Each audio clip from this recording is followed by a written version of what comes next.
Hello guys, അസ്സലാമു അലൈക്കും. Welcome back our channel. ഇന്നത്തെ നമ്മൾ സ്പെഷ്യൽ എന്ന് പറയുന്നത് പനിനീർ പെട്ടിയും കായ് നിറച്ചതുമാണ്. ഇതെന്ന് വിചാരിച്ചാൽ കണ്ണൂർക്കാരെ മെയിൻ സ്പെഷ്യൽ ആയിട്ടുള്ള ഐറ്റമാണ് കേട്ടോ.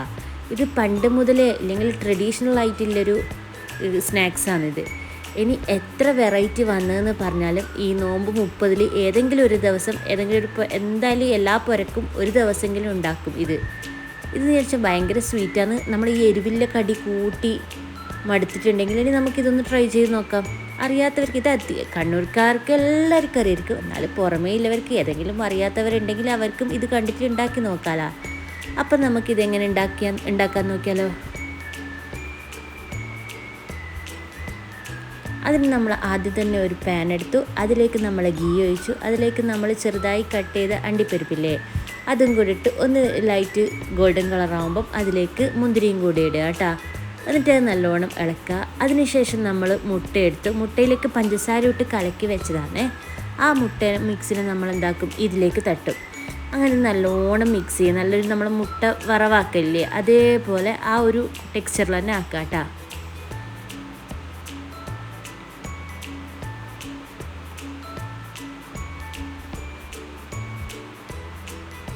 അതിനുശേഷം നമ്മൾ ഇതൊന്ന് ജസ്റ്റ് ഒന്ന് ആയതിനു ശേഷം നമ്മൾ കുറച്ച് ഏലക്കായ് പൊടിയും കൂടിയിട്ട് നല്ലോണം ഒന്ന് മിക്സ് ആക്കുക. അങ്ങനെ നമ്മളെ മുട്ടപ്പണ്ടം ഇവിടെ റെഡി ആയിട്ടുണ്ട്. ഇത് പനീർ പെട്ടിക്കും കായ് നിറച്ചതിനും വേണ്ടി രണ്ടിനും കൂടെ സെയിം പണ്ടാണ് കേട്ടോ. ഇത് തന്നെയാണ് നമ്മൾ ഈ കായടി ഉണ്ടാക്കുമ്പോഴും നിറക്കുന്നത് കേട്ടോ. ഉന്നക്കായില്ലേ അതിൽ നമ്മൾ ഈ കണ്ണൂർ ഭാഗത്ത് നിറക്കൽ ഈ മുട്ടപ്പണ്ടാണ് കേട്ടോ. അപ്പം നമുക്ക് ഫസ്റ്റ് കായ് നിറയ്ക്കുന്നതിന് അതിന് വേണ്ടിയിട്ട് കായ് നമ്മൾ ഇതേപോലെ വരയിട്ട് കൊടുത്തു. എന്നിട്ട് അതിൻ്റെ ഉള്ളിലൊരു ഹോൾ ഉണ്ടാക്കി. എന്നിട്ട് അതിലേക്ക് നമ്മൾ ഈ പണ്ടമില്ല മുട്ടപ്പണ്ടം അത് നിറക്കലാണ് കേട്ടോ. ഇനി അതിനെ മുക്കി പൊരിക്കാൻ വേണ്ടിയിട്ട് നമുക്കൊരു മാവ് റെഡിയാക്കണം. അതിന് വേണ്ടിയിട്ട് നമ്മൾ കടലമാവും അതേപോലെ മൈദപ്പൊടി രണ്ടും കൂടെ മിക്സാക്കിയിട്ട് കുറച്ച് വെള്ളവും ഉപ്പും കുറച്ച് ഒരു 1-2 സ്പൂണ് പഞ്ചസാരയും കൂടി ഇട്ടിട്ട് മാവ് റെഡിയാക്കി വെച്ചിട്ടുണ്ട്.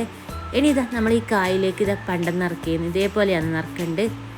3 കീറാന്ന് ഒരു കായിൻ്റെ കഷ്ണത്തിന് ഇടുന്നുണ്ട് കേട്ടോ.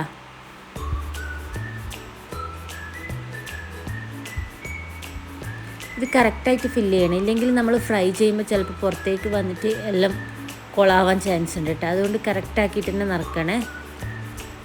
അങ്ങനെ നമ്മൾ കായൊക്കെ നിറച്ചിട്ട് അവിടെ വെച്ചിട്ടുണ്ട്. ഇനി നമുക്കൊരു പാൻ എടുത്തിട്ട് അതിലേക്ക് വെളിച്ചെണ്ണയിൽ ഫ്രൈ ചെയ്യാം കേട്ടോ. അതാണ് നല്ല ടേസ്റ്റും നല്ല മണവും എല്ലാം ഉണ്ടാവില്ല കേട്ടോ. അപ്പം അങ്ങനെ നമ്മൾ ഓരോരോ പഴവും നമ്മളെ മാവിൽ മുക്കിയിട്ട് ഇതിലേക്ക് എണ്ണയിലേക്ക് ഇട്ടിട്ടുണ്ട്. ഇതൊന്ന് ഫ്രൈ ആവട്ടെ. ഇനി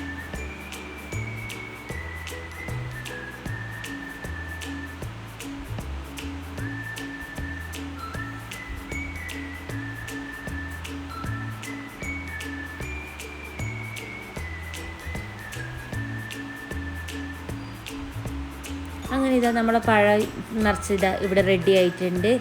നല്ല സൂപ്പർ ടേസ്റ്റാണ്. എന്തായാലും എല്ലാവരും ഉണ്ടാക്കി നോക്കണം കേട്ടോ. ഇനി അടുത്തതെന്ന് പറഞ്ഞാൽ നമ്മൾ പനിനീർ പെട്ടിയാണ് ഉണ്ടാക്കുന്നത്. അതിന് വേണ്ടിയിട്ട് നമ്മൾ കുറച്ച് മൈദപ്പൊടി അതേപോലെ ഒരു മുട്ട ഉപ്പ് വെള്ളം ഇതെല്ലാം ഒഴിച്ച് നല്ലോണം മിക്സിയിൽ നല്ല ദോശമാവ് പോലെ ആക്കിയെടുക്കും. നമ്മൾ ചട്ടിപ്പത്തിരിക്കെല്ലാം ദോശയാക്കുന്നില്ലേ അതേപോലത്തെ കുറച്ച് നേരിതാണ് വേണ്ടത്, എന്നാലേ ടേസ്റ്റ് ഉണ്ടാവില്ല കേട്ടോ. ഇല്ലെങ്കിൽ എന്തോ ദോശയിൽ ഈ പണ്ടം വെച്ച് ചുരുട്ടി തിന്നും പോലെ ഉണ്ടാവും കേട്ടോ.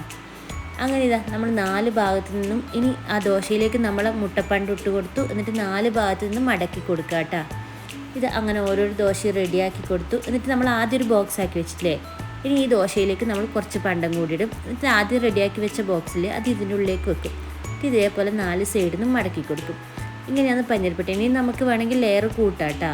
ഈ ബോക്സിൻ്റെ വലിപ്പം കൂട്ടാം. ഇതേപോലെ 3ാമതും ആക്കിയിട്ട് ഇതേപോലെ തന്നെ വെച്ച് കൊടുത്താൽ മതി. ഇനി ഇതിലേക്ക് ഒരു ഷുഗർ സിറപ്പ് വേണം കേട്ടോ. അതിന് നമ്മൾ ഒരു 1/2 ഗ്ലാസ് വെള്ളത്തിൽ ഒരു 1/4 കപ്പ് പഞ്ചസാരയും കൂടെ ഇട്ടിട്ട് നല്ലോണം കുറുക്കിയെടുക്കുക. അതിലേക്ക് നമ്മൾ ഏലക്കായ് പൊടിയും കൂടി ഇട്ട് കൊടുക്കുകയാണ്. അങ്ങനെ നമ്മളെ പനീർ പെട്ടി റെഡി ആയിട്ടുണ്ട്. അതിലേക്ക് ഇതേപോലെ നടുവിൽ വരയിട്ട് കൊടുത്ത് അതിലേക്ക് ഷുഗർ സിറപ്പ് ഒഴിച്ചു കൊടുക്കുക. അങ്ങനെ ഇന്നത്തെ നമ്മുടെ ഡിഷ് ഇവിടെ റെഡി ആയിട്ടുണ്ട്. പനീർ പെട്ടിയും കായ് നിറച്ചതും. എല്ലാവരും എന്തായാലും ഉണ്ടാക്കി നോക്കുക. അതേപോലെ ഉണ്ടാക്കി സക്സസ് ആയി കഴിഞ്ഞാൽ കമൻറ്റിൽ പറയുകയും ചെയ്യാം കേട്ടോ. അപ്പോൾ ഓക്കെ, ഇൻഷാ അല്ലാ, ബൈ.